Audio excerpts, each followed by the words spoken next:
Les espoirs du Premier ministre britannique Boris Johnson de faire en sorte que son nouvel accord sur le Brexit soit soumis au Parlement étaient aussi sombres que la météo de Londres.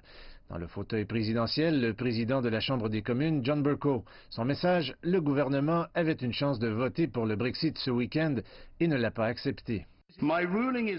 Ma décision est donc que la motion ne sera pas débattue aujourd'hui car ce serait répétitif et désordonné de le faire. Alors que des centaines de milliers de militants anti-Brexit se pressaient autour du Parlement lors d'une séance d'urgence ce week-end, les députés ont défié Johnson et sa dernière offre pour le Brexit.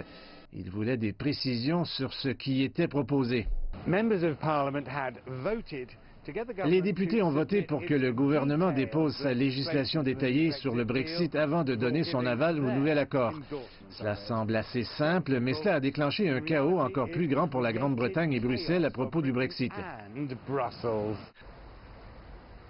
Les députés de l'opposition au Parlement sont maintenant prêts à imposer au gouvernement des modifications fondamentales à l'accord sur le Brexit, notamment un Brexit beaucoup plus modéré ou même la tenue d'un autre référendum.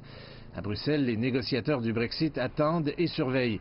On prévoit de prolonger le délai du 31 octobre fixé par le premier ministre britannique.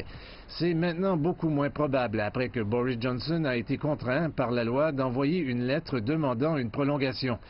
La City de Londres, le centre financier britannique, est également sous les nuages, mais la livre est stable et les analystes font confiance au gouvernement qui l'emportera.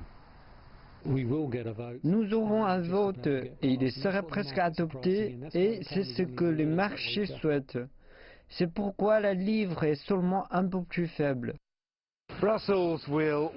Bruxelles va observer comment les choses vont se passer à Londres avant de ratifier le nouvel accord, alors que les parlementaires ici se chargent d'étudier en détail la proposition en ayant un peu moins l'obligation de respecter le calendrier du Premier ministre.